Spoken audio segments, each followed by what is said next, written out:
Ankylosis स्पॉन्डिलोलिटिस। तो इसको हम लोग देखेंगे। तो एंकाइलोसिस, इसको मैं लिख रहा एंकाइलोसिस स्पॉन्डिलोलिटिस। तो ये बेसिकली हम लोग देखेंगे। तो बेसिकली सबसे पहले वर्ड का कभी हम लोग कोई चीज़ पढ़ते हैं ना, तो उसके वर्ड में उसकी मीनिंग ज़रूर होती है। तो एंकाइलोसिस, तो एंकाइलोसिस का मतलब क्या होता है बेसिकली यहाँ पे एंकाई मतलब होता है फ्यूज। तो एंकाई मतलब क्या होता है फ्यूज। और यहाँ पे स्पॉन्डिलोलिटिस, स्पॉन्डो का मतलब यहाँ पे होता है स्पॉन्डो का मतलब होता है यहाँ पे बेसिकली क्या है स्पाइन, रिलेटेड टू स्पाइन। तो यहाँ पे बेसिकली क्या होती है स्पाइन जो होती है, स्पाइन बेसिकली क्या होती है फ्यूज हो जाती है। यार स्पाइन का मतलब क्या होता है वर्टेब्रा, सर्वाइकल से लेके सैक्रल कोक्सीजल तक, ये जो अपना वो है वर्टेब्रा वही। तो यहाँ पे बेसिकली क्या होता है स्पाइन जो होती है वो फ्यूज हो जाती है। जैसे अपने को पता है जो वर्टेब्रा होता है सपोज उसमें क्या होता है गैप होता है, उनमें क्या होता है गैप होता है। इस ए वाला क्या होता है गैप, इसी को हम लोग बोलते हैं डिस्क। यहाँ पे फाइब्रोकार्टिलेजियस जॉइंट होता है, यहाँ पे क्या होता है गैप होता है। पर अगर ये गैप जो होता है कम हो जाता है, मतलब जो गैप होता है वो कम हो जाता है। ये देखो ये गैप क्या हो गया कम हो गया, इसी को हम लोग ने क्या बोल दिया एंकाइलोसिस स्पॉन्डिलोलिटिस, एंकाइलोसिस स्पॉन्डिलोलिटिस, एंकाइलोसिस स्पॉन्डिलोलिटिस। और ये बेसिकली कैसी बीमारी होती है, बेसिकली ये क्रोनिक डिजीज़ है, ये क्रोनिक डिजीज़ होता है। तो ये एक दिन में, 2 दिन में, 4 दिन में, 10 दिन में नहीं हो जाता। ये बीमारी धीरे धीरे करके प्रोग्रेस करती है। ये हो गया। देन इसके बाद जो सबसे इम्पॉर्टेंट है कि ये जो अपना यहाँ पे होता है, यहाँ पे बेसिकली जॉइंट में क्या क्या होता है, जॉइंट एक तो जॉइंट जो होता है जॉइंट में, ये जॉइंट में जितने भी जॉइंट है ना वहाँ पे इन्फ्लामेशन कराता है, और मेनली कौन से जॉइंट को इन्वॉल्व करता है सेंट्रल जॉइंट को। बेसिकली यहाँ पे सेंट्रल एक्सिस जैसे वर्टेब्रा, सेंट्रल एक्सियल इसे वर्टेब्रा। सबसे कॉमन कौन सा होता है इसमें वर्टेब्रल जॉइंट का इन्फ्लामेशन कराता है ये। और कराने को तो ये बेसिकली कोई भी जॉइंट में इन्फ्लामेशन करा सकता है, जैसे नी जॉइंट में, हिप जॉइंट में, उसके बाद शोल्डर जॉइंट में। तो एंकाइलोसिस स्पॉन्डिलोलिटिस कहीं भी हो सकता है, नी जॉइंट में हो सकता है, हिप जॉइंट में हो सकता है, पर बेसिकली होता कहाँ में, मेनली कहाँ होता है वर्टेब्रा में। और बेसिकली ये हो गया। और यहाँ पे एक बेसिकली यहाँ पे एक एंजाइम होता है, एक मार्कर होता है। तो अगर किसी को लगता है कि अपने को स्पॉन्डिलोलिटिस है तो ये हम लोग मार्कर कराते हैं, ये हम लोग टेस्ट भेजते हैं। इसको हम लोग बोलते हैं HLA B27, ये मार्कर हम लोग भेजते हैं। तो इससे पता चल जाता है कि अगर ये पॉजिटिव है तो उसमें पता चल जाता है कि इसको एंकाइलोसिस स्पॉन्डिलोलिटिस है।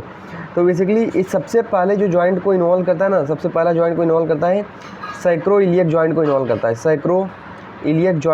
करता है, सैक्रोइलियक जॉइंट। जैसे ऐसे अभी बताऊँ, देखो सैक्रोइलियक जॉइंट में कहाँ सैक्रोइलियक जॉइंट बताओ यहाँ पे कहाँ पे है। देखो ये तो अपना वर्टेब्रा हो गया पूरा, ये वर्टेब्रा हो गया, ये पूरा क्या है अपना इलियम है, ये पूरा क्या है इलियम है, और ये बेसिकली क्या है सैक्रम है। तो ये जो जॉइंट बन रहा है ना क्या है सैक्रोइलियक जॉइंट। अब यहाँ पे देखोगे ये सैक्रम है, ये इलियम है, पूरा इलियम है। तो ये बेसिकली क्या हो गया है फ्यूज हो गया है, और यहाँ पे इन्फ्लामेशन है। तो इसको हम लोग क्या बोलेंगे बेसिकली ये सैक्रोइलियक जॉइंट में सबसे पहले स्पॉन्डिलोलिटिस होता है, उसके बाद ये ऊपर जाता है, उसके बाद देखो लंबर को। तो देखो यहाँ पे जो लंबर एरिया है, यहाँ पे देखो यहाँ पे गैप क्या हो गया कम हो गया है। तो यहाँ पे एंकाइलोसिस स्पॉन्डिलोलिटिस है। अब देखो यहाँ पे भी गैप कम हो रहा है। तो ये बेसिकली सैक्रोइलियक जॉइंट से शुरू होता है और लंबर में जाता है, फिर थोरेसिक में जाता है, मतलब ये नीचे से ऊपर जाता है। तो यहाँ पे लंबर में ज़्यादा कॉमन होता है, लंबर और थोरेसिक और सैक्रोइलियक जॉइंट में ज़्यादा कॉमन होता है। सबसे ज़्यादा कॉमन है लंबर होता है। तो देखो और यहाँ पे देखो यहाँ पे एक होता है अपने को यहाँ के, ये हम लोग ने देख लिया। और यहाँ पे अगर स्ट्रक्चर बताऊँ तो अभी आगे इसकी बात करूँगा, तो पहले हम लोग ALL देख लेंगे, तो उसके बाद इसको आगे मैं बताता हूँ। ये देखो देन इसके बाद अगर मैं बताऊँ इसमें, तो ये बीमारी बेसिकली कहीं पे भी हो सकती है, मेनली लंबर स्पाइन को वो करती है। अब देखो होता क्या है इसमें, स्टेज कैसे होते हैं, लंबर स्पाइन की स्टेज कैसे होते हैं, देखो स्टेज कैसे होते हैं स्टेज। तो अगर इस स्टेज बताऊँ एंकाइलोसिस स्पॉन्डिलोलिटिस की, तो सबसे पहले होता है साइनोवाइटिस। यार साइनोवाइटिस मतलब क्या होता है साइनोवियल जॉइंट, और उसमें क्या होता है साइनोवियल फ्लूइड। तो मतलब वो भी जॉइंट जो भी साइनोवियल जॉइंट है उनका क्या हो जाना इन्फ्लामेशन हो जाना। उसके बाद यहाँ पे क्या होता है दूसरा स्टेज में क्या होगा कार्टिलेज डिस्ट्रक्शन, कार्टिलेज डिस्ट्रक्शन मतलब कार्टिलेज क्या होगा, टूटे फूटेगा, कार्टिलेज टूटेगा। अब कोई भी चीज़ टूटेगी तो उसका क्या बनता है बेसिकली, डिब्रिस मतलब उसका चूरा बनता है, जो इसका चूरा बनेगा। अब इसके बाद इसके बाद क्या होगा, फाइब्रोसिस, क्या होगा वहाँ पे फाइब्रोसिस हो जाएगी। उसके बाद फाइब्रोसिस के बाद क्या होता है, बोनी फ्यूजन मतलब यहाँ पे क्या होगा, एंकाइलोसिस हो जाएगा। उसके बाद स्टीफनेस। अब ये जब बोनी फ्यूजन हो गया तो मोमेंट कम हो जाएगा, तो पेशेंट बेसिकली क्या कंप्लेन कर लेके आएगा, पेशेंट क्या कंप्लेन लेके आएगा बेसिकली, स्टीफनेस। तो बेसिकली पेशेंट जो है ना स्टीफनेस लेके आता है, जो उसका नेक रहता है, नेक और उसका स्पाइन वो स्ट्रेट रखने की कोशिश करता है, स्ट्रेट, क्योंकि थोड़ा सा भी मूवमेंट करता है ना तो उसको पेन होता है, तो स्टीफनेस लेके आता है। तो और वहाँ पे पेन लेके आएगा, जहाँ पे रहेगा जो इन्वॉल्व रहेगा वहाँ पे पेन लेके आएगा, जो स्पाइन इन्वॉल्व रहेगा। और वहाँ पे ये हम लोग देख लिया। अब हम लोग इसके देखते हैं क्लासिफिकेशन। तो यहाँ पे क्लासिफिकेशन हम लोग देखते हैं। तो क्लासिफिकेशन में एक तो इसका क्लासिकल है और एक होता है अनयूजुअल मतलब जो ज़्यादा देखने को मिलता है। वो क्लासिकल जो होता है मोस्टली देखने को मिलता है अपने, वो ज़्यादातर देखने को मिलता है। तो ये बेसिकली क्लासिकल कैसा होता है, ग्रेजुअली धीरे धीरे होता है, ग्रेजुअली होता है। उसके बाद यहाँ पे हो जाता है स्टीफनेस दिखेगा, और स्टीफनेस मोर दिखेगा किसमें, अर्ली मॉर्निंग में क्या दिखेगा, ज़्यादा स्टीफनेस दिखेगा अपने को अर्ली मॉर्निंग। और स्टीफनेस जो होता है वो इम्प्रूव हो जाता है अगर कोई भी बंदा मूवमेंट करता है, तो मूवमेंट के टाइम पे अगर वो चल रहा है या फिर वो घुमा रहा है उसको, तो बेसिकली वो कम हो जाता है। और यहाँ पे काइफोटिक, तो यहाँ पे माइल्ड काइफोटिक मतलब वही कूबर जो बोलते हैं, तो माइल्ड काइफोटिक दिखता है। और ये कहाँ पे दिखता है बेसिकली, ये बताता हूँ, ये थोरेसिक में दिखता है। लंबर जो होता है स्ट्रेट रहता है, और थोरेसिक में क्या दिखता है, मतलब डॉर्सल में, थोरेसिक स्पाइन में ये काइफोटिक दिखता है। ये हो गया। अब अभी आगे बात करूँ तो होता है अनयूजुअल। तो अनयूजुअल का मतलब ना जो ज़्यादा कॉमन नहीं होता है। अनयूजुअल का स्पेलिंग देख लेना, अनयूजुअल। तो बेसिकली अनयूजुअल मतलब इसमें हिप को इन्वॉल्व कर सकता है, ये नी को, शोल्डर को, ये सब को इन्वॉल्व कर सकता है।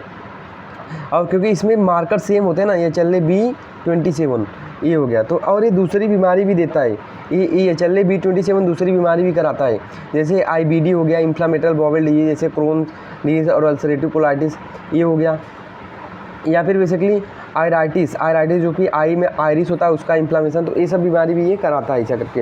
हार्ट को इन्वॉल्व कर देता है, एंडोकार्डाइटिस करा देता है ये वाला, अगर मार्कर किसी में पॉजिटिव है तो ये हम लोग ये भी बीमारी करा सकता है, पर ये अनयूजुअल है, मतलब बहुत ही रेयर है ऐसा करके। ये हो गया। अब हम लोग देखेंगे एग्जामिनेशन। तो यार एग्जामिनेशन भी सिंपल है कि सबसे पहले उसका जो नेक होगा कैसा रहेगा, स्ट्रेट नेक रहेगा, स्ट्रेट नेक, गर्दन वो सीधी रखेगा अपनी, क्योंकि उसको पेन होगा। और थोड़ा सा काइफोटिक होगा, अभी मैंने बता दिया कहाँ पे, थोरेसिक में, मतलब डॉर्सल वाले रीजन में थोड़ा सा वहाँ पे काइफोटिक होगा, मतलब कुबर निकलेगा। पर लंबर क्या रहेगा, स्ट्रेट, लंबर एरिया क्या रहेगा, स्ट्रेट उसका रहेगा। ये हो गया। और यहाँ पे तो देखो ये नॉर्मली कैसा होता है, नॉर्मली अगर बताऊँ तो ये ऐसा कर होता है, ये थोरेसिक है और ये बेसिकली क्या होता है लंबर, पर इसमें लंबर क्या हो जाएगा, स्ट्रेट हो जाएगा। तो ये काइफोटिक हो जाएगा थोरेसिक वाला, और ये लंबर स्ट्रेट हो जाता है। तो ये लंबर देखो स्ट्रेट हो जाता है लंबर, और थोरेसिक का थोड़ा काइफोटिक कुबर निकल जाएगा। ये हो गया। अब हम लोग यहाँ पे देखते हैं, अब हम लोग देखते हैं सैक्रोइलियक जॉइंट बेसिकली क्या करता है, इन्वॉल्व होता है यहाँ पे। सैक्रोइलियक जॉइंट सबसे पहले इन्वॉल्व होता है, मैंने बताया था अभी सैक्रोइलियक जॉइंट। तो बेसिकली हम लोग क्या करते हैं यहाँ पे, एक टेस्ट करते हैं, कंप्रेशन टेस्ट। यार बहुत टेस्ट है तो मैं एक ही टेस्ट बता देता हूँ, कंप्रेशन टेस्ट। ये कंप्रेशन 2 टेस्ट बता देता हूँ। कंप्रेशन टेस्ट में क्या हम लोग करते हैं, बंदे को बेसिकली लेटरली हम लोग उसको उलाड़ देते हैं, एक साइड उलाड़ देते हैं, और उसके पोस्टीरियर सुपीरियर इलियक स्पाइन पे कंप्रेस करते हैं। तो अगर उसको पेन होता है तो मतलब उसमें हो सकता है वहाँ पे एंकाइलोसिस स्पॉन्डिलाइटिस हो। दूसरा एक और टेस्ट होता है, दूसरा एक और हम लोग होता है उसमें, एक होता है स्ट्रेट लेग टेस्ट। तो जो भी इन्वॉल्व लेग है, अगर हम लोग उसको बोलते हैं लेग को स्ट्रेट करने के लिए, और स्ट्रेट करते समय पेन होता है, तो बेसिकली उसमें क्या होता है, बेसिकली वो जॉइंट वो हो सकता है वहाँ पे एंकाइलोसिस स्पॉन्डिलाइटिस है। तो ये सब टेस्ट हो गए है, तो बहुत टेस्ट, जैसे फ्लेश टेस्ट हो गया, तो ये सब हम लोग ये सब देखेंगे। तो ये सब टेस्ट हो गए इसमें। अब हम लोग इसमें मैंने अभी बता दिया, मैंने यहाँ पे और यहाँ पे एक बेसिकली यहाँ पे कॉम्प्लिकेशन क्या क्या हो सकते हैं। कॉम्प्लिकेशन तो मैंने बता दिया, ये चल B27 बहुत सारी चीज़ कराता है, जैसे आयराइटिस करा सकता है ये आयराइटिस। अभी देखो स्पॉन्डिलाइटिस होता है तो यहाँ पे नस दबने का चांस होता है, नस दबने का चांस होता है, इसी को हम लोग क्या बोलते हैं न्यूरोलॉजिकल।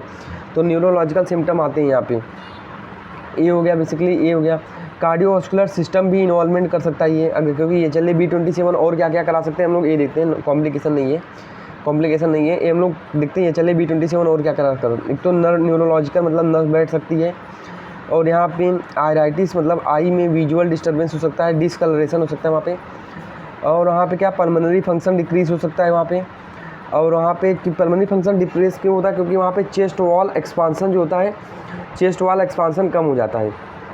एक कभी होता है जब भी जो होता है थोरेसिक वर्टेब्रा को इन्वॉल्व करता है, तभी होता है चेस्ट वॉल का एक्सपांसन कम हो जाता है। और ये IBD भी करा सकता है, और बताया मैंने CVS का भी इन्वॉल्वमेंट करा सकता है ये। तो ये हो गया, ये हो गया। अब इन्वेस्टिगेशन में हम लोग आएंगे, तो इन्वेस्टिगेशन में हम लोग क्या कराएंगे, एक्सरे कराएंगे।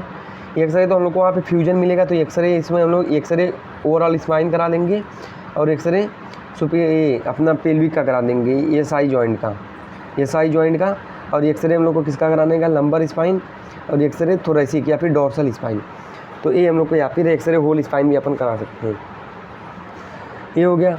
अब हम लोग आगे आते हैं, तो देखो यहाँ पे क्या होता है, जो ALL होता है मतलब जो ये वर्टेब्रा होता है उसके पास से एक लिगामेंट जाता है, यहाँ से एक लिगामेंट एंटीरियर लॉन्गिट्यूडनल मतलब सीधे एक लिगामेंट जाता है। इसमें क्या होता है बेसिकली, इसमें बोन डिपॉजिट होने लगता है, बोन डिपॉजिट होने लगता है। तो यहाँ पे जो ये वर्टेब्रा है ना, उसमें कॉन्केविटी रहती है। जैसे ये नॉर्मल वर्टेब्रा है तो एक कॉन्केव हो जाता है थोड़ा सा, ये ऐसा हो जाता है वर्टेब्रा, ऐसा हो जाता है, ऐसा हो जाता है, कॉन्केव हो जाता है, C-शिप। तो इसी को हम लोग क्या बोलते हैं, कॉन्केविटी हो जाता है, कॉन्केव हो गया मतलब। तो ये कॉन्केविटी आ गई। तो अभी हम लोग आगे देखते हैं। अब इसमें हम लोग को एक चीज़, अभी देखो इसका एक्सरे में बताऊँ, अभी देखो ये एक्सरे इसका मैं दिखाऊँ, तो इसका थोड़ा एक्सरे देते हैं। तो देखो नॉर्मल वर्टेब्रा का, नॉर्मल स्पाइन का देखो यहाँ पे गैप है, यहाँ पे गैप है, यहाँ पे गैप है, एकदम सुंदर जैसा, जैसे सुंदर से लड़की दिखती है जैसे, वैसा ये भी दिख रहा है वर्टेब्रा, एकदम अच्छा सा गैप है, यहाँ पे अच्छा सा गैप है। अब देखो अभी इसको हम लोग बेसिकली कहाँ, अभी देखो इसको हम लोग देखो, और यहाँ पे भी देखो ये गैप देखो, यहाँ पे कम है, गैप यहाँ पे देखो बराबर है। तो बेसिकली नॉर्मल वर्टेब्रा है, दिस इज नॉर्मल वर्टेब्रा। और यहाँ पे ये प्रोसेस है उसके, ये अपने को प्रोसेस। अभी ये कौन सा व्यू है बेसिकली, ये अपना है, यहाँ पे हम लोग इसको आगे पीछे से देख रहे हैं ना, इसको आगे से देख रहे हैं और इसको पीछे से भी देख रहे हैं हम लोग। तो ये हो गया। तो ये पीछे ये देखो स्पाइनस प्रोसेस है, ये सब स्पाइनस प्रोसेस है, तो नॉर्मल है। अब देखो सेम यही चीज़ पर ये वाला वर्टेब्रा देखो, ये देखो यहाँ पे सैक्रोइलियक जॉइंट देखो, यहाँ पे डिस्ट्रक्शन हो रखा है, और यहाँ पे इन्फ्लामेशन हो सकता है, फ्यूजन। और यहाँ पे देखो, यहाँ पे तो फ्यूजन हो रखा है, यहाँ पे भी फ्यूजन हो रखा है, और यहाँ पे डैमेज दिख रहा है अपने को, कार्टिलेज डैमेज वगैरह दिख रहा है, बोन डैमेज वगैरह दिख रहे हैं। और यहाँ पे देखो ये अपने को ये सीन डिस्मोफाइट्स होता है, मतलब ये भी ALL से ही बनता है, ALL से ही फॉर्म होता है, ये भी ALL से ही फॉर्म होता है। जब ALL में बोन डिपोजिशन होता है, ALL ऐसे जाती है, तो इसमें जब बोन डिपोजिशन होता है तो देखो ये भी सीन डिस्मोफाइट ये सब हो गया। तो ये सब सीन डिस्मोफाइट्स हैं। तो देखो एक और यहाँ पे देखो ये वाला भी एंकाइलोसिस स्पॉन्डिलाइटिस है, देखो ये भी यहाँ पे भी, और यहाँ पे भी देख लो ये नॉर्मल एक्सरे देखो, यहाँ पे स्पेस है, ये सब स्पाइनस ट्रांसवर्स प्रोसेस है, आगे और पीछे दोनों से दिख रहा है। देखो ये कौन सा व्यू है, लेटरल व्यू, क्योंकि आगे और पीछे दोनों से दिख रहा है। पर ये क्या है, AP व्यू, क्योंकि एक ही साइड से हम लोग को दिख रहा है ये। तो ये देखो, अब यहाँ पे देखो, यहाँ पे ये सब देखो, यहाँ पे ये सब सीन डिस्मोफाइट्स हैं, और यहाँ पे कार्टिलेज डैमेज है, और यहाँ पे देखो स्पेस वगैरह कम हो गई है। अब हम लोग आगे देखते हैं। अब लोग ट्रीटमेंट के पार्ट पे हम लोग जाते हैं। तो ट्रीटमेंट के पार्ट में सबसे पहले यार, सबसे इम्पोर्टेंट ट्रीटमेंट के पार्ट में इसमें और भी हम लोग इन्वेस्टिगेशन करा सकते हैं। जैसे इन्वेस्टिगेशन में ESR हम लोग करा सकते हैं। तो इन्फ्लामेशन है तो यहाँ पे ESR बढ़ा हुआ, CRP, ABC रिएक्टिव प्रोटीन, ये दोनों इन्फ्लामेटरी मीडिएटर हैं। ज़रूरी नहीं है जहाँ पे भी इन्फ्लामेशन है किसी भी बीमारी में तो उसमें ये दोनों बढ़े हुए मिलेंगे। इसमें हीमोग्लोबिन कम होता है, क्यों हीमोग्लोबिन यार इसमें कम क्यों होता है, क्योंकि ये क्रोनिक डिजीज़ है, क्रोनिक डिजीज़ ऑफ अनीमिया इसमें हम लोग बोल सकते हैं इसको। तो क्रोनिक डिजीज़ हो जाती है तो यहाँ पे हीमोग्लोबिन कम मिलता है। ये हो गया, क्योंकि लीवर से एक सब्सटेंस निकलता है, मैं नाम मिस कर रहा हूँ उसका, तो एक सब्सटेंस निकलता है जो कि बेसिकली क्या करता है, जो आयरन का क्या बोलते हैं इसको, फेरिटीन है ना, फेरिटीन को पकड़ लेता है, फेरिटीन को फेरिटीन को आगे नहीं जाता, मतलब वो ट्रांसफेरिन जो कि फेरिटीन को लेके जाता है वो नहीं लेके जा पाता, क्योंकि लीवर से एक सब्सटेंस निकलता है इन्फ्लामेशन के टाइम पे, वो इसको फेरिटीन को जो कि स्टोर आयरन है इसको पकड़ लेता है, तो इसी के लिए आयरन रिलीज नहीं होगा, मतलब आयरन की कमी नहीं है पर आयरन यूज नहीं हो पा रहा है, तो ये हो गया। इसी के लिए हीमोग्लोबिन यहाँ पे कम होता है, तो ये हो गया। देन इसके बाद इसमें ये चले B27 कराएंगे तो वो भी पॉजिटिव आएगा अपने को। और यहाँ ट्रीटमेंट में हम लोग जाते हैं, तो ट्रीटमेंट में हम लोग जाते हैं तो यहाँ पे एक होता है कंजर्वेटिव ट्रीटमेंट, कंजर्वेटिव और एक होता है सर्जिकल ट्रीटमेंट। कंजर्वेटिव ट्रीटमेंट यार वही पेन किलर चलाएंगे, NSAID। अगर पेन किलर हम लोग को शुरुआती स्टेज में दे दिए ना तो बहुत ज़्यादा फ़ायदेमंद होता है, तो NSAID चलाएंगे। फिजियोथेरेपी इसमें बहुत इंपॉर्टेंट होता है, और योगा, तो ये सब कराते हैं अपन, और ये हो गया। देन इसके बाद हम लोग आगे बताऊँ तो यहाँ पे सर्जिकल ट्रीटमेंट में हम लोग क्या कराते हैं, ओस्टियोटोमी। तो ओस्टियोटोमी मतलब हम लोग क्या करते हैं यहाँ पे बेसिकली हड्डी को हम लोग काट देते हैं। अगर काइफोटिक है तो हम लोग ये कराते हैं, ओस्टियोटोमी करा लेते हैं टू करेक्ट द डिफॉर्मिटी। तो यहाँ पे ओस्टियोटोमी मतलब हड्डी को काट देते हैं, तो ये हो गया। तो this is all about the ankylosis स्पॉन्डिलोलाइटिस।